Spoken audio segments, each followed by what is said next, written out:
नमस्कार दोस्तों, स्वागत है आप सभी का सीक्रेट ऑफ विजडम पे। मैं आपकी दोस्त पल्लवी। तो दोस्तों, ओशो की एक किताब है एकमात्र समस्या, जिसमें ओशो कहते हैं कौन सी भूल, कौन सा रहस्य कि मनुष्य का मन भर ही नहीं पाता। तो ये आज हम जानेंगे दोस्तों इस वीडियो में।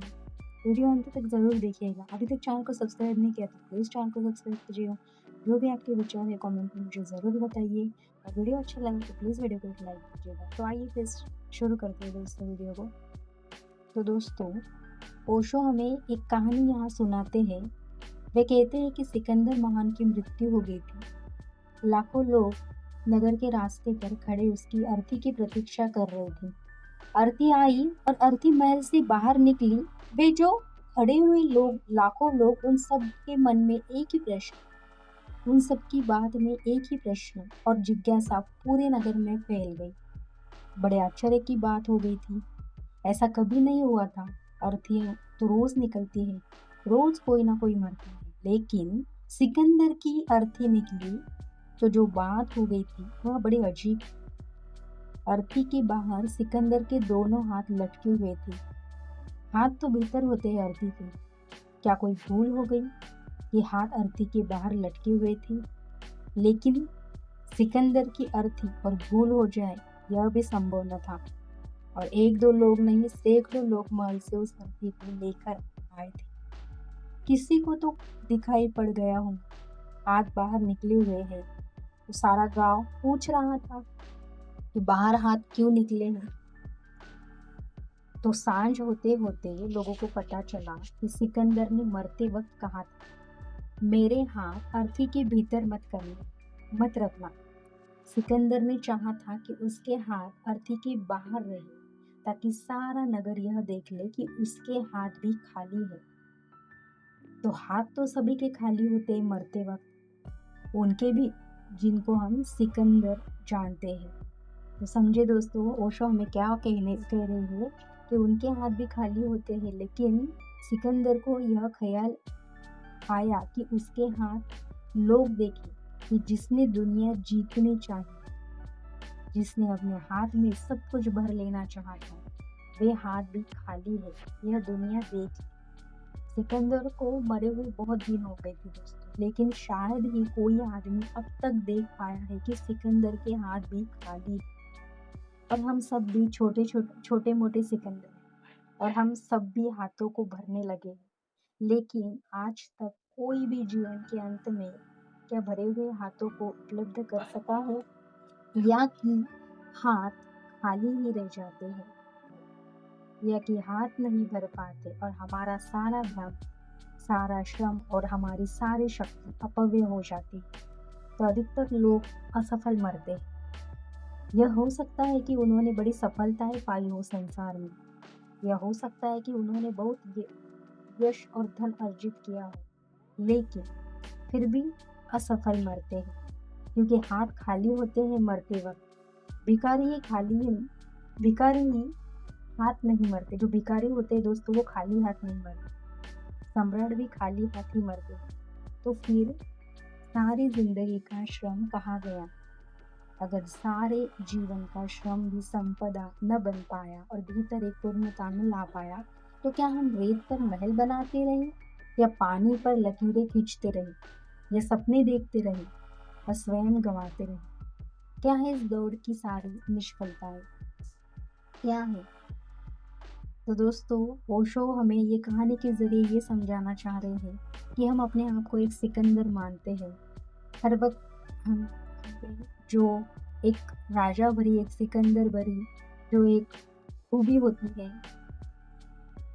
हर वक्त हम समझ ही नहीं पाते हैं कि मरते वक्त हमें ये सब कुछ यहाँ छोड़ के जाना पड़ेगा। तो ओशो यहाँ कहते हैं कि ये जो भी हम समझ रहे हैं कि सफलता है, ये सारी निष्फलता है। आगे ओशो हमें एक बात और बता रहे हैं दोस्तों, कि एक और छोटी सी कहानी वो हमें सुना रहे हैं। वे कह रहे हैं कि एक महल के द्वार पर बहुत भीड़ लगी और भीड़ बढ़ती जा रही थी, और दोपहर से भीड़ बढ़नी शुरू हुई थी। अब सांझ होने आ गई, सारा गांव ही करीब करीब उस द्वार पर इकट्ठा हो गया था। क्या हो गया था उस द्वार पर? राजमहल की एक छोटी सी घटना हो गई थी, और घटना ऐसी बेबुझ थी कि जिसने भी सुना वह वही खड़ा होकर देखता रह गया। किसी की कुछ भी समझ में ना आया। एक भिखारी सुबह सुबह आया और उसने राजा के महल के सामने अपना भिक्षा पात्र फैलाया।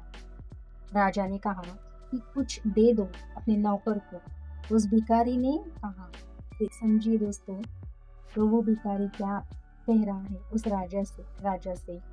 उस भिखारी ने राजा से कि एक शर्त पर लेता हूँ, यह भिक्षा पात्र उसी शर्त पर कोई चीज स्वीकार करता है जब यह वचन दिया जाए कि आप मेरे भिक्षा पात्र को पूरा भर देंगे, तभी मैं कुछ लेता हूँ। राजा ने कहा, यह कौन सी मुश्किल है, छोटा सा भिक्षा पात्र है, पूरा भर देंगे। और अन्न से नहीं, स्वर्ण ऐश्वर्य से भर देंगे। स्वर्ण जो मुद्राएं होती है, स्वर्ण सिक्के होते हैं, उससे भर देंगे। तो भिक्षुक ने कहा, और एक बात सोच लो, पीछे पछताना न पड़े, क्योंकि इस भिक्षा पात्र को लेकर मैं और द्वारों पर भी गया हूँ, और न मालूम कितने लोगों ने यह वचन दिया था कि वे इसे पूरा भर देंगे, लेकिन वे इसे भर नहीं पाए पूरा। और बाद में उन्होंने क्षमा मांगी, मतलब उनको मुझे क्षमा मांगनी पड़ी। तो राजा हंसने लगा और उसने कहा कि यह छोटा सा भिक्षा पात्र, उसने अपने मंत्रियों को कहा, स्वर्ण जो सिक्के हैं, स्वर्ण सिक्कों से ये पूरा भिक्षा पात्र भर दो। तो दोस्तों, यही घटना हो गई थी। राजा स्वर्ण अश्विया डालता चला गया उस भिक्षा पात्र में। भिक्षा पात्र कुछ ऐसा था कि भरता ही नहीं रहा था, भर ही नहीं रहा था। सारा गांव द्वार पर इकट्ठा हो गया था देखने के लिए कि क्या चल रहा है। किसी की कुछ भी समझ नहीं पड़ा था। तो राजा का खजाना चूक गया। सांझ हो गई, सूरज ढलने लगा, लेकिन भिक्षा का पात्र खाली था।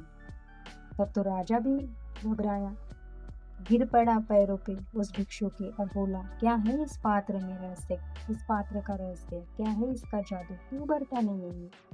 तो उस भिखारी ने क्या कहा दोस्तों? उस भिखारी ने कहा, कोई जादू नहीं है, कोई रहस्य नहीं है, बड़ी सीधी सी बात है। एक मरघट से निकल रहा था मैं, एक आदमी की खोपड़ी मिल गई, उससे ही मैंने भिक्षा पात्र बना लिया। आदमी की खोपड़ी कभी किसी चीज से भरती नहीं, इसलिए यह भी नहीं भरता। आदमी खाली हाथ जाता है, इसलिए नहीं कि खाली हाथ जाना जरूरी है, बल्कि आदमी की खोपड़ी में कहीं कुछ भूल है, इसीलिए नहीं कि खाली हाथ जाना जीवन से कोई नियम है, कोई अनिवार्यता है। जीवन से भरे हाथ भी जाया जा सकता है, खाली हाथ या भरे हाथ भी जाया जा सकता है। तो और कुछ लोग गए हैं, और जो भी जाना चाहे वह भरे हाथों भी जा सकते हैं, लेकिन आदमी की खोपड़ी में कुछ भूल है और इसलिए भरते हैं, बहुत भरा ही नहीं पाता, हाथ खाली रह जाता। तो कौन सी भूल है, कौन सा सीक्रेट है, कौन सा रहस्य है जो मनुष्य के मन के साथ ही वह भर नहीं, कौन सा जादू है? और यह मत सोचना कि किसी राजमहल के द्वार पर ही कोई भिक्षु खड़ा था और उसका पात्र नहीं भर पाया था। हम सबके द्वारों पर भिक्षु खड़े हैं और पात्र नहीं भर रहा है। हम सभी भिक्षु हैं, हमारे पात्र भी नहीं भर पा रहे हैं। या हम इतने लोग इकट्ठे हैं, आधा जीवन तो करीब हम में से सभी का बीत चुका है। किसी का आधे से ज्यादा बीत चुका है और किसी का अभी आधे से कम बीता होगा। लेकिन क्या हमारे पात्र थोड़े बहुत भर पाए हैं? और क्या अगर आधा जीवन बीत जाने पर बिल्कुल नहीं भरे हैं, तो शेष आधे जीवन में फिर कैसे भर जाएगा? पात्र खाली है, पात्र खाली ही रहेगा, क्योंकि आदमी के मन के साथ कुछ गड़बड़ है। क्या गड़बड़ है?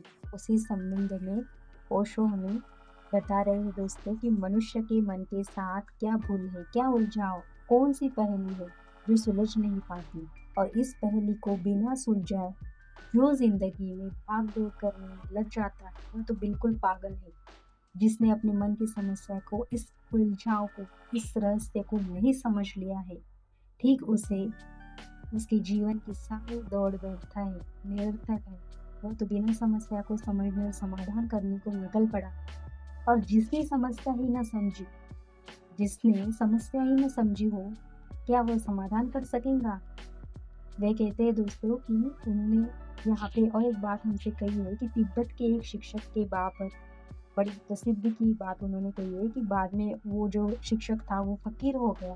तो जब वह शिक्षक था, तिब्बत का एक शिक्षक था, जब वो विश्वविद्यालय में शिक्षक था, 30 वर्ष तक शिक्षक रहा, गणित का था शिक्षक था। हर वर्ष जब नए विद्यार्थी आते और उसकी कक्षा शुरू होती, तो 30 वर्ष से निरंतर एक ही सवाल से उसने कक्षा को शुरू किया था। एक ही गणित, एक ही प्रश्न। वह जैसे ही वर्ष के पहले दिन कक्षा में जाता और नए विद्यार्थियों का स्वागत करता, तो वो ब्लैक बोर्ड पर जाकर 2 अंक लिख देता, 4 और 2, और लोगों से पूछता, क्या हल है इसका? कोई लड़का चिल्लाता 6, लेकिन वह सिर हिला देता। कोई लड़का चिल्लाता 2, लेकिन वह फिर सिर हिला देता। और तब सारे लड़के चिल्लाते, क्योंकि अब तो एक ही और संभव रह गई। जोड़ लिया, घटा लिया, अब गुना करना और रह गया था।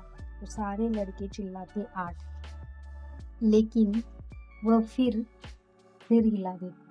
और 3 ही उत्तर हो सकते थे, चौथा कोई उत्तर न था, तो लड़के चुप रह जाते। और तब वह शिक्षक उनसे कहता, तुमने सबसे बड़ी भूल की कि तुमने मुझसे यह नहीं पूछा कि प्रश्न क्या है, और तुम उत्तर देना शुरू कर दिए। मैंने 4 लिखा और 2 लिखा, यह तो ठीक, लेकिन मैंने प्रश्न कहाँ बोला था और तुम उत्तर देना शुरू कर दिए। और वह शिक्षक कहता कि मैं अपने अनुभव से कहता हूँ, गणित में ही यह भूल नहीं होती, जिंदगी में अधिक लोग यही भूल करते हैं कि जिंदगी के प्रश्नों को नहीं समझ पाते और उत्तर देना शुरू करते हैं। तो जिंदगी की समस्या, जिंदगी का प्रॉब्लम्स क्या है, किस बात का उत्तर खोज रहे हैं, कौन से पहेली को हल करने निकल पड़े हैं।